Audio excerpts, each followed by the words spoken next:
Di tengah pertumbuhan ekonomi Indonesia yang terus meningkat pada tahun 2025 dan 2026, ternyata masih banyak masyarakat yang merasakan perbedaan kesejahteraan antara kelompok kaya dan miskin, mulai dari sulitnya mencari pekerjaan layak, tingginya pengangguran, hingga mahalnya biaya pendidikan dan kebutuhan hidup, menjadi bukti bahwa kesenjangan ekonomi masih nyata terjadi di Indonesia.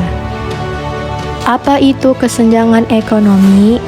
Kesenjangan ekonomi adalah kondisi ketika pendapatan, kekayaan, dan kesempatan ekonomi masyarakat tidak merata. Akibatnya, sebagian masyarakat hidup berkecukupan, sementara lainnya masih kesulitan memenuhi kebutuhan dasar.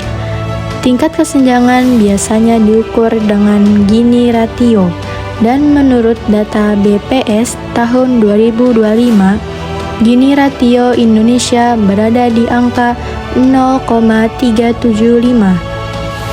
Meski sedikit menurun, ketimpangan di wilayah perkotaan masih lebih tinggi dibanding pedesaan. Kondisi terkini kesenjangan ekonomi. Beberapa berita terbaru menunjukkan bahwa ekonomi Indonesia memang tumbuh cukup baik.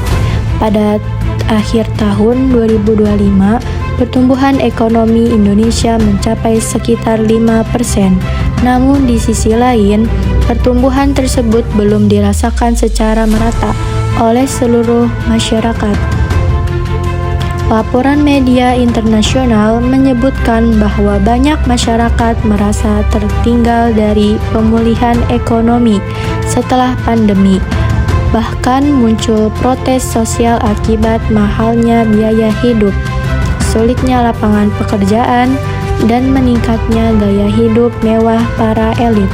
Ada beberapa faktor utama penyebab kesenjangan ekonomi di Indonesia.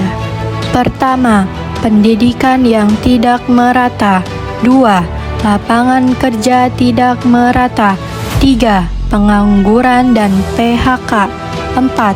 Perbedaan akses teknologi dan modal, seperti modal usaha dan pendidikan. 5. Dan yang terakhir, pertumbuhan ekonomi yang tidak inklusif. Dampak kesenjangan ekonomi. Kesenjangan ekonomi dapat menimbulkan berbagai dampak serius, antara lainnya: pertama, meningkatnya kemiskinan. 2. Pengangguran bertambah. 3. Kriminalitas meningkat. 4. Konflik sosial di masyarakat. 5. Menurunnya kualitas pendidikan dan kesehatan masyarakat miskin.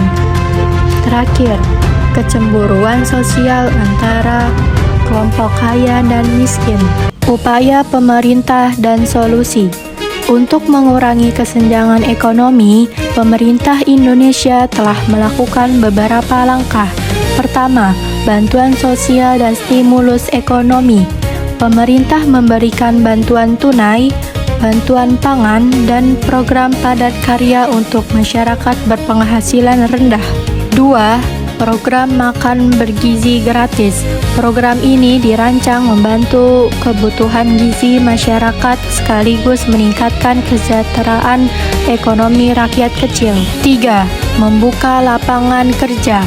Pemerintah mulai memperluas program magang dan pelatihan kerja bagi anak muda. 4. Pemerataan pendidikan. Pendidikan berkualitas harus bisa diakses seluruh masyarakat agar peluang kerja lebih merata. 5. Dukungan UMKM. Usaha kecil dan menengah perlu mendapat bantuan modal dan pelatihan agar ekonomi masyarakat bawah bisa berkembang. 6. Penguatan zakat dan bantuan sosial. Penelitian tahun 2025 menunjukkan zakat, infak, dan wakaf mampu membantu jutaan masyarakat miskin serta mengurangi ketimpangan sosial. Kesenjangan ekonomi bukan hanya tentang perbedaan pendapatan, tetapi juga ketidakmerataan kesempatan hidup. Meskipun ekonomi Indonesia terus tumbuh pada 2025 sampai 2026, pemerataan kesejahteraan masih menjadi tantangan. Karena itu, diperlukan kerjasama pemerintah, masyarakat, dan dunia usaha agar pembangunan dapat dirasakan secara adil oleh seluruh rakyat Indonesia.